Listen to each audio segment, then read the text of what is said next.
Hello बच्चों, नमस्ते। हम लोगों ने डिस्कस कर लिया था क्लास 8 में चैप्टर साउंड में कि कौन कौन से टॉपिक हैं। सारे टॉपिक को हम लोगों ने अच्छे से एनसीईआरटी को कवर कर लिया था। अब हम लोग एक्सरसाइज डिस्कस करने वाले हैं। तो एक्सरसाइज में पहला क्वेश्चन है, चूज द करेक्ट आंसर। तो हम लोग को ये मल्टीपल चॉइस क्वेश्चन है, चूज करना है। तो कह रहा है साउंड कैन ट्रेवल थ्रू। तो साउंड किससे पास कर सकता है या किस में ट्रेवल कर सकता है? तो पहला ऑप्शन है गैसेस ओनली। तो क्या सिर्फ गैस में ही ट्रेवल करता है साउंड? नहीं। सॉलिड्स में ही ट्रेवल करता है? नहीं। लिक्विड्स में ही ट्रेवल करता है? नहीं। क्या ये तीनों में ट्रेवल करता है, solid, liquid and gases? Yes. तो हम लोगों ने कहा था कि साउंड को ट्रेवल करने के लिए किसी न किसी मीडियम की जरूरत पड़ती है, चाहे वो सॉलिड हो, चाहे लिक्विड हो, चाहे गैस हो। ऐसा नहीं कहता कि सिर्फ सॉलिड, तीनों में ट्रेवल कर सकता है, बस वैक्यूम में ट्रेवल नहीं करता। तो आंसर क्या हो जाएगा यहाँ पे? करेक्ट कौन सा है? करेक्ट है solids, liquids and gases. Option number D is correct. Next है voice of which of the following is likely to have minimum frequency. तो किसका मिनिमम फ्रीक्वेंसी होता है? तो हम लोगों ने जस्ट अभी कुछ देर पहले जो डिस्कशन किया था उसमें कि मिनिमम फ्रीक्वेंसी किसकी होती है। फ्रीक्वेंसी की बात जब कर रहे थे तो बेबीज का जो फ्रीक्वेंसी होता है, मतलब जो चिल्ड्रेन का जो फ्रीक्वेंसी होता है, वो चिल्ड्रेन की फ्रीक्वेंसी जो है, चिल्ड्रेन की फ्रीक्वेंसी ग्रेटर होती है किससे? एडल्ट की फ्रीक्वेंसी से। तो एडल्ट की फ्रीक्वेंसी से क्या होती है? ज्यादा। ठीक है। और हम लोगों ने एक और बात डिस्कस की थी कि वुमेन की जो फ्रीक्वेंसी होती है, वुमेन की जो फ्रीक्वेंसी होती है वो ज्यादा होती है मेन की फ्रीक्वेंसी से। तो हम लोग कह सकते हैं अगर सबको मिक्स कर दिया जाए तो देखो, बेबी गर्ल हो या बेबी बॉय हो, ये दोनों क्या है? चाइल्ड है। और दोनों चाइल्ड जो है उसका तो फ्रीक्वेंसी ज्यादा ही होगा बाकी दोनों एडल्ट से, मैन हो चाहे वुमेन हो। तो ये दोनों ऑप्शन तो नहीं होंगे, ए और बी। ऑप्शन नंबर सी और डी में चूज करना है कि किसकी फ्रीक्वेंसी कम है। तो अभी हमने डिस्कस किया है कि वुमेन की फ्रीक्वेंसी ज्यादा होती है और मेन की कम होती है। तो option number C is correct here. Okay, तो यहाँ पे हम लोगों ने दोनों एमसीक्यू को कर लिया है। नेक्स्ट अब हम लोग क्वेश्चन नंबर 3 की तरफ बढ़ते हैं। ठीक है। तो क्वेश्चन नंबर 3 क्या कह रहा है? In the following statement against those which are true and F is false. ठीक है। तो एफ जहां पे फॉल्स होगा उसको एफ करेंगे और जहां ट्रू होगा टी करेंगे। ठीक है। तो sound can not travel in vacuum. तो साउंड वैक्यूम में ट्रेवल नहीं करता है। सही बात है, साउंड किसी न किसी मीडियम में ट्रेवल कर सकता है लेकिन वैक्यूम में नहीं कर सकता। ये तो सही कह रहा है। तो ये इसका आंसर हो जाएगा। क्या हो जाएगा? तो ये पहला ए ऑप्शन जो है वो ट्रू है।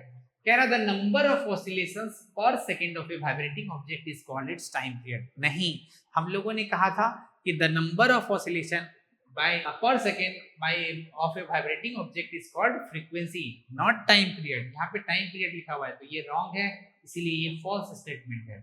If the amplitude of the vibration is large sound is feeble. नहीं, जब एम्पलीट्यूड अगर ज्यादा होता था तो हम लोग उसको लाउड साउंड बोलते थे और एम्पलीट्यूड कम होता था तब उसको फीबल साउंड बोलते थे। तो यहाँ पे लिखा हुआ है कि एम्पलीट्यूड लार्ज होगा, बड़ा होगा तो साउंड को फीबल कहेंगे। ये भी रॉन्ग स्टेटमेंट है, फॉल्स स्टेटमेंट है, तो ये फॉल्स हो गया। For human ears the audible range is 20 hertz to 20,000 hertz. सही बात है, 20 हर्ट्ज से बिलो वाले साउंड को इंफ्रासोनिक बोल रहे थे, 20,000 से एबव वाले को अल्ट्रासोनिक बोल रहे थे, और इन दोनों साउंड को ह्यूमन नहीं डिटेक्ट कर पा रहा था ईयर। तो ऑडिबल तो यही है सही, ये भी सही हो गया। The lower the frequency of the vibration higher is the pitch. नहीं, पिच जो है डायरेक्टली डिपेंड करता है फ्रीक्वेंसी पे। तो पिच अगर फ्रीक्वेंसी लो होगा तो पिच भी लो होगा। यहाँ पे लिखा हुआ है हायर हो जाएगा पिच, तो ये हो गया फर्स्ट स्टेटमेंट। नेक्स्ट है अनवांटेड और unpleasant sound is termed as music. क्या जो सुनने में अच्छा नहीं लगेगा साउंड, मधुर नहीं लगेगा साउंड, क्या उसको हम लोग म्यूजिक कहेंगे? नहीं, उसको क्या कहेंगे? नॉइज। तो ये वाला स्टेटमेंट हो गया फॉल्स। नेक्स्ट है लास्ट, नॉइज पोल्यूशन में कॉज पार्शियल हियरिंग इम्पेयरमेंट। हो सकता है कि आपकी सुनने की क्षमता धीरे धीरे कम हो जाए। ऐसा हो सकता है कि नहीं हो सकता? अगर नॉइज पोल्यूशन से हम लोग ज्यादा देर के लिए एक्सपोज हो जाएंगे, हो सकता है। तो ये वाला इफेक्ट जो है सही है, तो यानी ये हो गया ट्रू। तो हम लोगों ने सारे ट्रू फॉल्स के क्वेश्चन को डिस्कस कर लिया है। अब हम लोग next fill in the blanks करने वाले हैं। ठीक है, तो फिल इन द ब्लैंक्स करते हैं। 4 नंबर क्वेश्चन में है, कह रहा है time taken by an object to complete one oscillation is called time period. तो हम लोग इसको क्या कहते हैं? टाइम पीरियड कहते हैं। तो यहाँ पे फिल हो जाएगा टाइम पीरियड, यहाँ पे हो जाएगा टाइम पीरियड। ठीक है, तो पहला ऑप्शन हो गया time period. Loudness is determined by the dash of vibration, तो लाउडनेस किस पे डिपेंड करता है, हम लोगों ने डिस्कस किया है, एम्पलीट्यूड पे डिपेंड करता है, तो ये हो जाएगा यहाँ पे एम्पलीट्यूड, तो इसका फिल हो जाएगा यहाँ पे amplitude. The unit of frequency is, अभी हम लोगों ने कहा था कि फ्रीक्वेंसी का यूनिट क्या होता है, हर्ट्ज, या फिर इसको इस तरह से फॉर्म में लिख सकते हो, या फिर आप एच और जेड लिख सकते हो सिर्फ सिंबॉलिक फॉर्म में। अनवांटेड साउंड को हम लोग क्या कहते हैं, नॉइज कहते हैं, क्या कहते हैं, नॉइज कहते हैं, तो यहाँ पे फिल हो जाएगा noise. Shrillness of A sound is determined by, देखो श्रिलनेस को हम लोग की दूसरा नाम इसका क्या है, पिच, तो यहाँ पे पिच अगर बात करें तो पिच किससे डिटरमाइन होता है, फ्रीक्वेंसी पे, यानी यहाँ पे क्या फिल हो जाएगा, फ्रीक्वेंसी, तो यहाँ पे फिल हो जाएगा फ्रीक्वेंसी। इस तरह से हम लोगों ने पांचों फिल इन द ब्लैंक्स को फिल कर दिया है सारे, क्योंकि हम लोगों ने अच्छी से पढ़ा है। अगर बात करें नेक्स्ट क्वेश्चन की, तो हम लोग क्वेश्चन नंबर 5 की ओर बढ़ रहे हैं। ठीक है, कह रहा है a pendulum oscillates 40 times in 4 second, तो यहाँ पे दिया गया है कि कोई पेंडुलम है इस तरह से ऑसिलेट कर रहा है, वो 40 बार कितने टाइम में, 4 सेकेंड में। तो इस क्वेश्चन में हम लोगों को क्या दे दिया है, नंबर ऑफ ऑसिलेशन, 5 नंबर का क्वेश्चन में दे दिया है नंबर ऑफ ऑसिलेशन, कितनी बार ऑसिलेट कर रहा है, 40 टाइम्स, और टोटल इसको टाइम कितना लग रहा है, टोटल टाइम लग रहा है 4 सेकेंड, तो 4 सेकेंड लग गया। तो हम लोग को निकालना है टाइम पीरियड, तो हम लोगों ने जस्ट डिस्कस किया था कि टाइम पीरियड इक्वल टू क्या होता है, total time divide by number of oscillation, तो टोटल टाइम है 4 second divide by 40 oscillation, 4 by 40 equal to how much, 0.1 hertz, 0.1 second, तो 0.1 सेकेंड। ठीक है, तो 0.1 सेकेंड हो गया यहाँ पे हम लोग को टाइम पीरियड।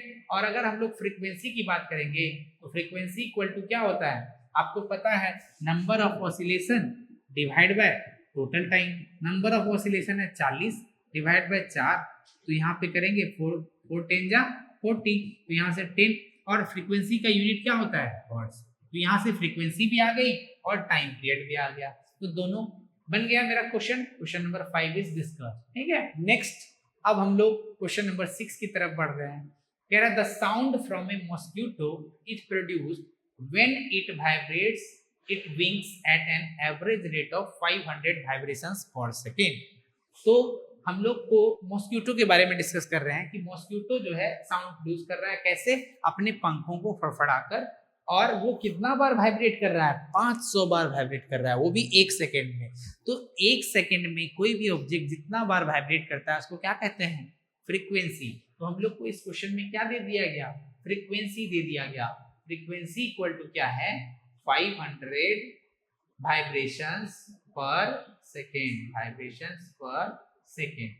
तो इसको लिखते हैं हम लोग क्या, 500 हर्ट्ज, क्या लिखते हैं, 500 हर्ट्ज लिखते हैं, है ना। तो फ्रीक्वेंसी यहाँ से हम लोग को पता है, अगर हम लोग फ्रीक्वेंसी पता है तो हमको क्या पूछा है, टाइम पीरियड, और टाइम पीरियड इक्वल टू होता है रेसिप्रोकल ऑफ फ्रीक्वेंसी 1/f, तो 1/500 को हम लोग जब सॉल्व करेंगे तो इसका वैल्यू आ जाएगा 0.002, और टाइम पीरियड का यूनिट होता है सेकेंड, तो 0.002 सेकेंड हो जाएगा इसका टाइम पीरियड। ठीक है, तो इस तरह से हम लोग ने क्वेश्चन 6 को भी डिस्कस कर लिया है। अब हम लोग क्वेश्चन नंबर 7 की तरफ बढ़ रहे हैं। ठीक है, तो क्वेश्चन नंबर 7 में पढ़ते हैं, इसको समझते हैं। कह रहा है identify the part which vibrates to produce sound in the following instrument। तो कौन सा पार्ट इन सारे इंस्ट्रूमेंट्स में क्या कर रहा है, साउंड प्रोड्यूस कर रहा है, कौन सा पार्ट वाइब्रेट कर रहा है। ठीक है, तो पहला है क्वेश्चन ढोलक, तो ढोलक में कौन सा पार्ट वाइब्रेट कर रहा है जी, तो ढोलक में देख लेते हैं हम लोग। ढोलक में आपको पता है कि आप ढोलक जब बजाते हैं तो वहां पे होता है स्ट्रेच्ड मेम्ब्रेन, जो मेम्ब्रेन क्या करता है, वाइब्रेट, तो ढोलक का क्या हो जाएगा, ढोलक में कौन सा पार्ट वाइब्रेट कर रहा है, मेम्ब्रेन वाइब्रेट कर रहा है, तो ढोलक का हो जाएगा, अगर ढोलक का लिखना है कौन सा पार्ट वाइब्रेट कर रहा है, तो ढोलक में है स्ट्रेच्ड मेम्ब्रेन, तो स्ट्रेच्ड TCHED, स्ट्रेच्ड मेम्ब्रेन। ठीक है, तो स्ट्रेच्ड मेम्ब्रेन है जो पार्ट वाइब्रेट कर रहा है। उसके बाद है आपका सितार, सितार में क्या होता है जी, आपको पता है, सितार में होता है स्ट्रिंग, जिसको हम लोग क्या करते हैं, प्लग करते हैं, तो स्ट्रेच्ड स्ट्रिंग हो जाएगा। इसका हो जाएगा स्ट्रेच्ड स्ट्रिंग, ठीक है, स्ट्रेच्ड स्ट्रिंग हो गया। और लास्ट वन बटन फ्लूट में क्या है, फ्लूट में कौन सा पार्ट वाइब्रेट करता है, देखते हैं उसमें होल्स होते हैं जिसको हाथ से हम लोग प्रेस करते रहते हैं, वो क्या होता है, एयर कॉलम, उसको बोलते हैं एयर कॉलम, ठीक है। तो तीनों में कौन कौन सा पार्ट वाइब्रेट कर रहा है हम लोगों ने डिस्कस कर लिया। इस तरह से क्वेश्चन नंबर 7 हो गया कंप्लीट। अब हम लोग क्वेश्चन नंबर 8 की तरफ बढ़ रहे हैं, ठीक है। तो क्वेश्चन नंबर 8 को डिस्कस करते हैं हम लोग, ठीक। कह रहा है what is the difference between noise and music. तो नॉइज और म्यूजिक में क्या अंतर है, तो जो भी साउंड हम लोग को पता है कि जो भी साउंड हमारे ईयर को प्लीजेंट लगेगा उसको क्या कहते हैं, म्यूजिक, और जो अनप्लीजेंट साउंड्स हैं उसको क्या कहते हैं, नॉइज। तो वन वर्ड में हम लोग इसको बोल सकते हैं। या फिर जो sound regular interval of time पे बजता है उसको क्या कहते हैं हम लोग, म्यूजिक, और जो इरेगुलर इंटरवल ऑफ टाइम पे बजता है उसको क्या कहते हैं, नॉइज, ठीक है। तो can music becomes noise sometimes, क्या कभी कभी म्यूजिक भी नॉइज का रूप ले लेती है, हाँ ले लेती है। अभी हम लोग डिस्कस कर चुके थे इस चैप्टर में कि जब हम लोग म्यूजिक को हायर वॉल्यूम पे अगर चला दें तो वो म्यूजिक क्या हो जाता है, लाउड, और लाउड साउंड क्या कहलाता है, नॉइज। तो हम लोग जब टीवी या फिर ट्रांजिस्टर रेडियो को अगर हाई वॉल्यूम पे चला दें या फिर म्यूजिक को हाई वॉल्यूम पे चला दें तो क्या हो जाएगा, वो नॉइज का रूप ले लेगा। तो क्वेश्चन नंबर 8 हम लोग कर चुके हैं डिस्कस। नेक्स्ट है क्वेश्चन नंबर 9, कह रहा है list source of noise pollution in your surroundings. तो अभी हम लोगों ने डिस्कस किया था जब चैप्टर पढ़ रहे थे कि नॉइज पॉल्यूशन का सोर्स क्या क्या है। जैसे कि अगर सराउंडिंग्स में बात करें तो घर में अभी हम लोगों ने डिस्कस किया कि क्वेश्चन नंबर 8 में ही कि जैसे कि अगर टीवी या स्पीकर को हाई वॉल्यूम पे चला देंगे, आपके घर में मिक्सर जूसर चल रहा है या फिर आपके घर के बगल में कोई कंस्ट्रक्शन साइट में काम चल रहा है, हेवी मशीन्स वहाँ पे काम कर रही है, ऑपरेट कर रही हैं, तो वहाँ पे ज़्यादा नॉइज प्रोड्यूस होगा।